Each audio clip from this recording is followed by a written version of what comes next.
Hello friends, welcome to my channel Golpopath by শ্যাম।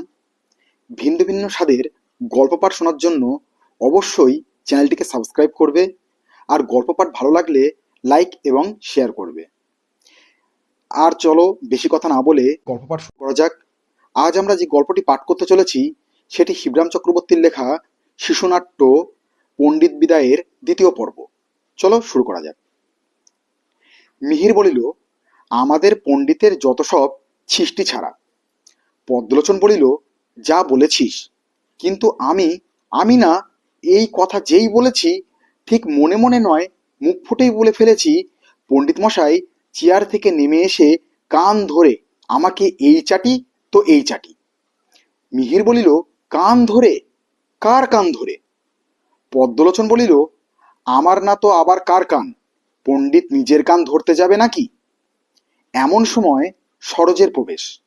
সরোজ বলিল, এইবার সেরেছে।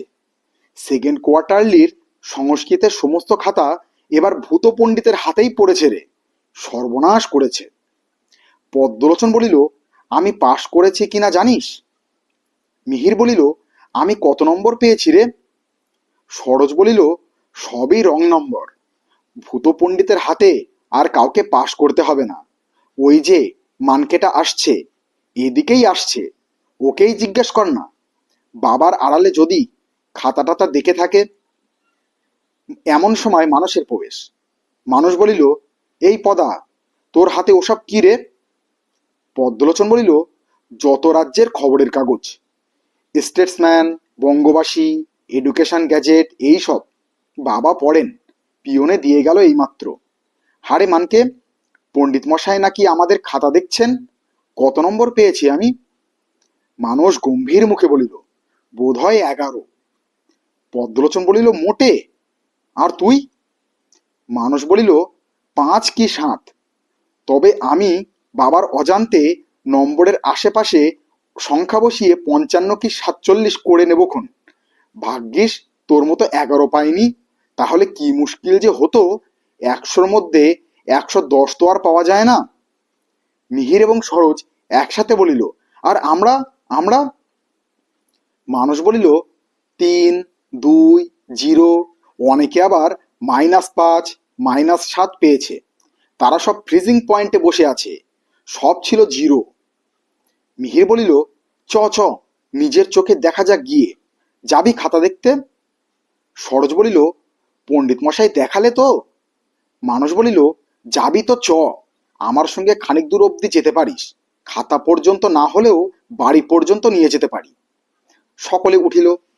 পদ্ম বলিল, আচ্ছা আচ্ছা, চল তো। মানুষ বলিল, আমি কিন্তু ভাই তার বেশি এগোবো না, আগে থেকেই বলে রাখছি। আমার বাড়ির দোরগোড়া পর্যন্ত আমি আছি, তারপর আমি নেই। আমি কিন্তু বাবার কাছে এগোবো না, তা কিন্তু বলে রাখছি বাবা। সকলের প্রস্থান। তৃতীয় দৃশ্য, পণ্ডিত ভূতনাথ শর্মার আলয়। পণ্ডিত মশাই এক মনে ছেলেদের খাতা দেখিতেছেন আর বলিতেছেন, আপন মনেই বলিতেছেন, না, এ হতভাগা 3.5-এর বেশি কিছুতেই পেতে পারে না। 4.25 দিলে খুব বেশি দেওয়া হয়। 4.25 কাটিয়া 3.5 করিলেন। সরোজটা কত পেয়েছে? কত দিলাম ওকে? হ্যাঁ, 4 মেরে দিয়েছে। বলে কি, এত বেশি নাম্বার পাবার, একেবারে 4 প্রভার করবার ছেলে তো ও নয়। কি করে মারলো? দেখি খাতাটা দেখি আর একবার। ইস, তাই তো বলি, ভুলে দিয়ে ফেলেনি, যোগেই ভুল করেছি। সব শুদ্ধ থেকে -7 বাদ দিতেই ভুলে গেছি। বিয়োগান্তক 7 বাদ দিলে কিছুই তো অবশিষ্ট থাকে না। মোটমাট 1.5 পায় ও। 1.5? আসলে 1.5 নয়, -1.5। তাও আবার ছোড়াটা দেড়ামুখ্য, ডবল মুখ্য নয়।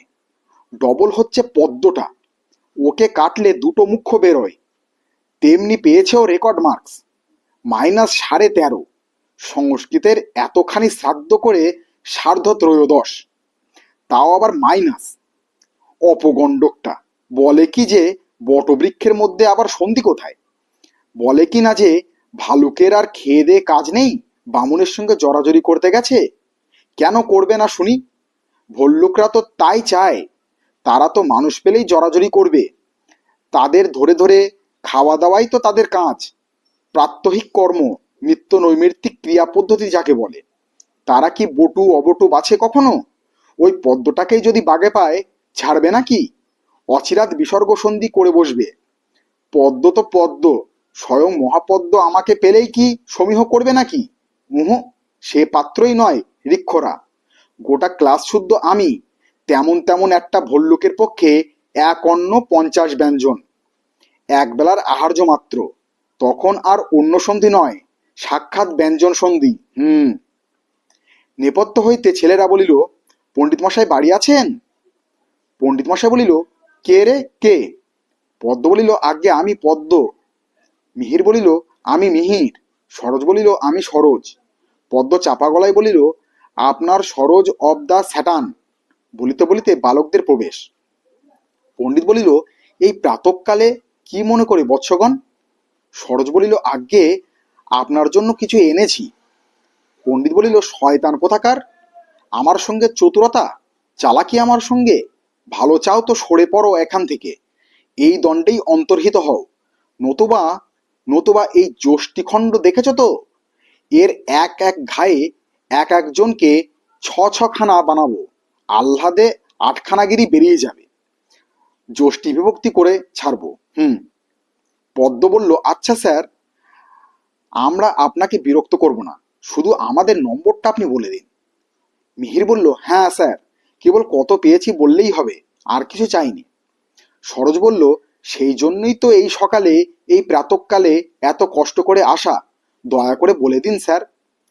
পণ্ডিত বলিল, সব ইয়া ইয়া গোল গোল পেয়েছ, বুঝেছ পণ্ডিতের দল, আবার কি পাবে? এখন লক্ষ্মী ছেলের মতন সুরসুর করে সরে পড়ো দেখি। এই যষ্টিখণ্ড যদি তোমাদের পৃষ্ঠেই ভাঙি, তাহলে আমার কতখানি পথকষ্ট হবে সে কথা ভেবেছ কি? গেটে বাত নিয়ে বিনা লাঠিতে হাঁটাহাঁটি করা আমার পক্ষে এই পৌর বয়সে সম্ভব নয়। তাছাড়া এই যষ্টিখণ্ড। পদ্ম বলিল, আর আপনি আমাদের পৃষ্ঠভঙ্গ করে দিলে বিনা পৃষ্ঠদেশে আমরাই বা কি করে হাঁটবো স্যার, আপনিই বলুন না। পণ্ডিত বলল, বটে, আমার সঙ্গে ইয়ার্কি, আমার সহিত রসিকতা, হাস্য পরিহাস আমার সঙ্গে, বটে বটে, দাঁড়াও মজা দেখাচ্ছি। সরোজ বলিল, স্যার, আপনার জন্য কিছু এনেছিলাম, কিন্তু কিছুটা যে কোথায় ফেললাম মনে পড়ছে না তো। পথে আসতে আসতেই হারালাম নাকি, কিচ্ছু মনে পড়ছে না তো।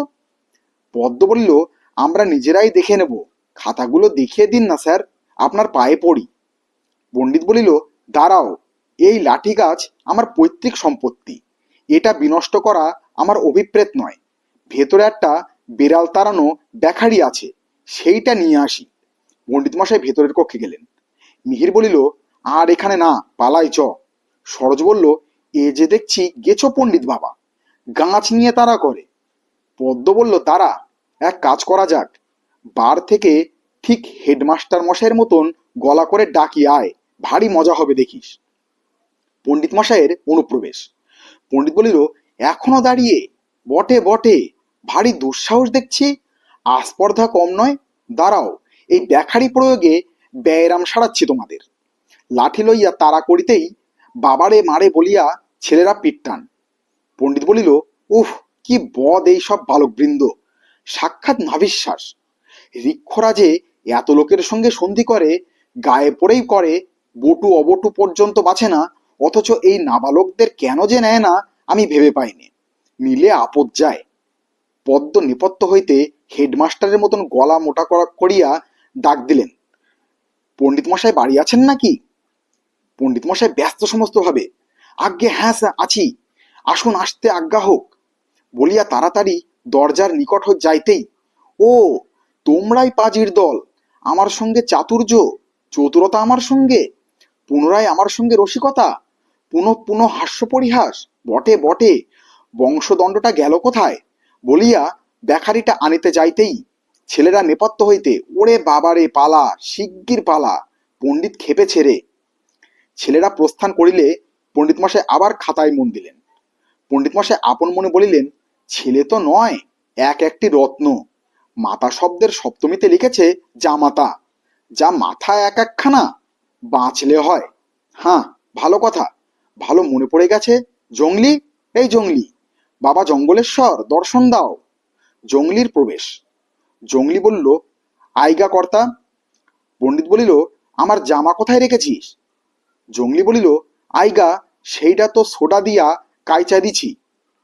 পণ্ডিত বলিল, কে বলেছে তোকে সোডা দিয়ে কাচতে? পরিষ্কৃত করতে পয়সা লাগে না? সোডার পয়সা কোথায় পেলি? জংলি বলিল, আইগা, আপনার ওই জামার পকেটেই একটা পয়সা আছিল, সেইটা দিয়াই সোডা হানছি। সেই সোডা দিয়াই। পণ্ডিত বলিল, আমার মাথা খাইছস হতভাগা কোথাকার। জংলি আবার বলিল, তা আইগা, একটা ফতুয়া কাচিতে 1 পয়সা সোডা লাগবে না? আপনি কহেন কি কর্তা? পণ্ডিত বলিল, কে তোকে ফতুয়া কাচতে বললে? একটা ফতুয়া কাচতে 1 পয়সার সোডা? এই করেই তুই ফতুর করবি আমায়, আমাকেই ফতুর করে ছাড়বি। জংলি বলিল, আইগা, ফতুর আপনি ওইবেন না, ফতুর ওইব ধোপারা, ফতুর ওইবেন নাপিতরা। পণ্ডিত বলিল, ঠিক বলেছিস। 1 সপ্তাহে আর দাড়ি কামানো নয়, অনর্থক আমার 1 পয়সা জলে দিলি। পয়সাটা তুলতে হবে তো। সপ্তাহে 2 দিন দাড়ি কামাতে যায় 4 পয়সা, 1 পয়সা পঙ্কোদ্ধার করতে 4 পয়সা সাশ্রয়। যা, আর দাড়ি কামাবো না। দাড়ি কামিয়া কি হয়? জংলি বলিল, আইগা, দাড়ি রাইখা ভালো একটা কোট ওইব কর্তা, ওই দাড়ি দিয়াই ওইব, ভালো একটা গরম কোট ওইব। পণ্ডিত বলিল বিস্মিত হইয়া, বলিস কি জংলি? ভেড়ার লোমে গরম কাপড় হয় শুনেছি, তাতে কোটটি বানায় আর কামিজও বানাও, ফতুয়া বানাতেও পারস, কিন্তু তা বলে মানুষের দাড়িতে? তুই বলিস কি রে জংলি? জংলি বলিল, আইগা কর্তা, দাড়ি দিয়া ওইব না, দাড়ি রাইখা যে পয়সা জমবে, সেই পয়সাতেই কোট ওইব।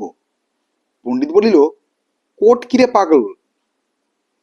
কোঠা বাড়ি হইতে পারে। হিসেব করে দেখ তো, 2 বার কামাতে সপ্তাহে 4 পয়সা, মাসে 16 পয়সা, বৎসরে 2 মুদ্রা, 60 বৎসরে 120 মুদ্রা। হ্যাঁ, এত টাকা! 120 টাকা! বিরাট হা করিয়া ফেলিলেন। জংলি বলিল, আপনার বিকট হাডা থামান কর্তা, আমার বুক কেমন কাঁপিতেছে। পণ্ডিত বলিল, বুক কাঁপবার কথাই রে যে জংলি, মোটে তো 20 টাকা মাইনে পাই, 10-20 নয়। তার যদি এত টাকা দাড়ি কামাতেই বেরিয়ে যায়, জামা কাচতেই যদি নিঃস্ব হয়ে পড়ি, তাহলে চলবে কি করে? একটু বুঝে সুঝ করিস, বুঝলি বাপু? জংলি, আজ্ঞা কর্তা। পণ্ডিত বলিল, যা বাপু যা, আমার সামনে থেকে যা। তোকে যতই দেখছি ততই আমার মন খারাপ হয়ে যাচ্ছে। একটা জামা কাচতে 1 পয়সা, গোটা 1 পয়সা, একেবারে নগদ। হায় হায়, আমার সামনে অমন করে দাঁড়িয়ে থাকিস নে, যা। জংলি বলল, আজ্ঞা কর্তা। পণ্ডিত বলল, ফের বদন বেদন করে দাঁড়িয়ে থাকলি?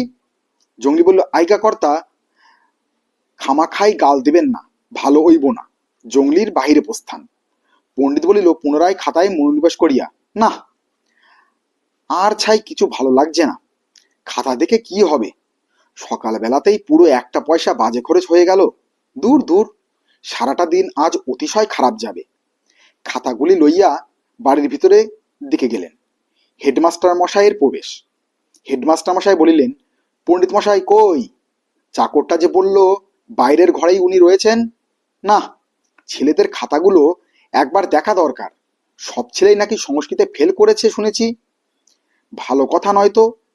উচ্চস্বরে বলিলেন, পণ্ডিত মশাই, ও পণ্ডিত মশাই। পণ্ডিত মশাই নেপথ্য হইতে, পদা, আবার এসেছিস? দাঁড়া, মজা দেখাচ্ছি। আজ তোরই একদিন কি আমারই এক দিবস। হেডমাস্টার মশাই, আমি পদা নই, আমি তারকবাবু, হেডমাস্টার। মাস্টার মশাই বলিলেন নেপথ্য হইতে, আজ ধৃষ্টতা করতে হবে না, যাচ্ছি লাঠি নিয়ে। লাঠি হস্তে পণ্ডিতের সবেগে প্রবেশ। হেডমাস্টার মশাই বলিলেন, হ্যাঁ, এ কি পণ্ডিত মশাই, এসব কি? লাঠি কেন? ছেলেরা তাহলে বলে মিথ্যে নয়? পড়ানোর চেয়ে পেটানোর দিকেই আপনার বেশি মনোযোগ। ছেলেরা যে আপনাকে দেখতে পারে না, তার কারণ আছে তাহলে? পণ্ডিত মশাই বলিলেন, আজ্ঞে আজ্ঞে, একটু আগেও পদা ছোড়াটা এখানে এসে ভারী উৎপাত করে গেছে।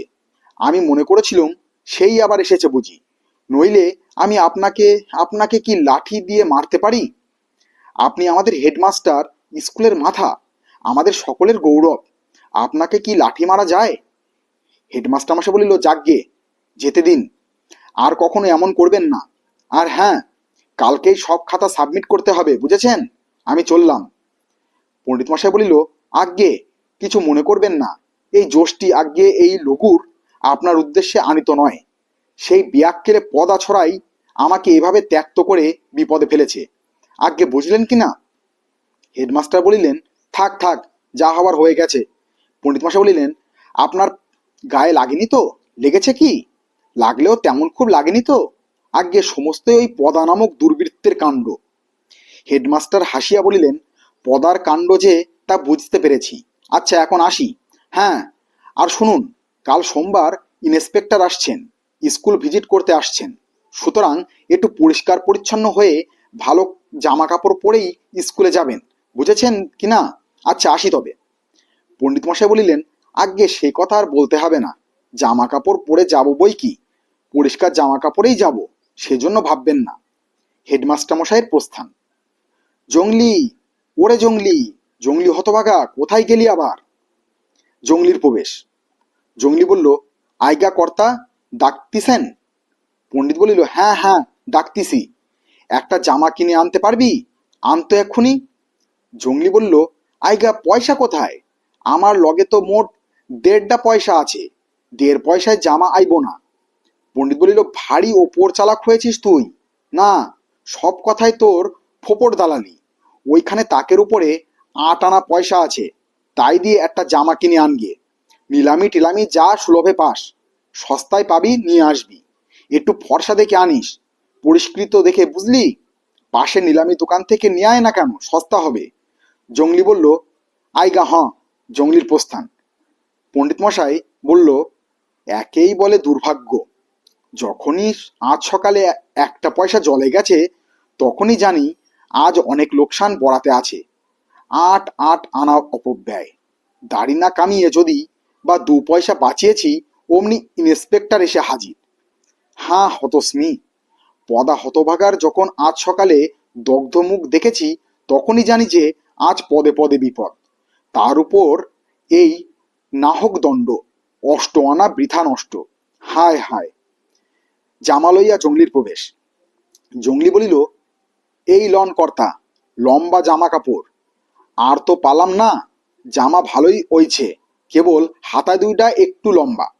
পণ্ডিত বলিল, দেখি দেখি। হাতা মাপিয়া বলিল, তা ভালোই কিনেছিস, হাতাটা একটু কেটে রাখিস, তাহলেই হবে। এই আঙুল চারেক, তাহলেই হবে, বুঝলি? জংলি বলল, আচ্ছা, তাই করুম কর্তা। জংলির প্রস্থান এবং মানসের প্রবেশ। পণ্ডিত মশাই বলিল, মানস, শোনো তো বাপু, এদিকে এসো। পড়াশোনায় তো একটি হস্তিমূর্খ হয়েছ, একটা কাজ পারবে? এই জামার হাতাটা আঙুল চারেক কেটে রাখো দেখি। কাল ইন্সপেক্টর আসছে কিনা স্কুলে, এই পরেই তো যেতে হবে। জংলিটাকে বলেছিলাম, ওর মনে থাকবে কিনা কে জানে, যা ওর মেধা শক্তি। তুমি পারবে কেটে রাখতে? 4 আঙ্গুলি মাত্র, বেশি না। মানুষ বলল, পারবো বাবা, কেটে রেখে দেবো। এক সময়ে 4 আঙুলি তো, আপনি ভাববেন না। মানুষের প্রস্থান। পণ্ডিত মশাই বলল, হ্যাঁ, ভাববো না, তাহলেই হয়েছে। আজকালকার ছেলেদের কথায় বিশ্বাস স্থাপন করেছে কি গেছো? যা পড়ায় যা বলে দিই, সবই ভুলে মেরে দিচ্ছেন। প্রত্যহের পড়া তাই মনে রাখতে পারছেন না, উনি আবার যা আমার কথা স্মরণে রাখবেন, তাহলেই হয়েছে। না, ওদের বাক্য আস্থা স্থাপন করা আদৌ সমীচীন নয়, আমি নিজেই কেটে রাখি। কাঁচি লইয়া কর্তন। 4 আঙুল কাটলে কি হবে, আরো কাটা দরকার, আরো আঙুল চারেক কাটি। পুনরায় কর্তন। মাপিয়া দেখিয়া বলিল, একটা হাতা আরেকটা চেয়ে একটু ছোট হয়ে গেল, তা হোক, বেশ মানাবে কিন্তু। পণ্ডিতের প্রস্থান। জংলির প্রবেশ। জংলি বলিল, কর্তাই তো কইছে, কাল তেনাগো ইনফাক্টার বাবু আসবে, তাড়াতাড়ি জামাটা কাইটা রাখি। কাছে দিয়া জামার হাতা কর্তন ও প্রস্থান। মানুষের প্রবেশ।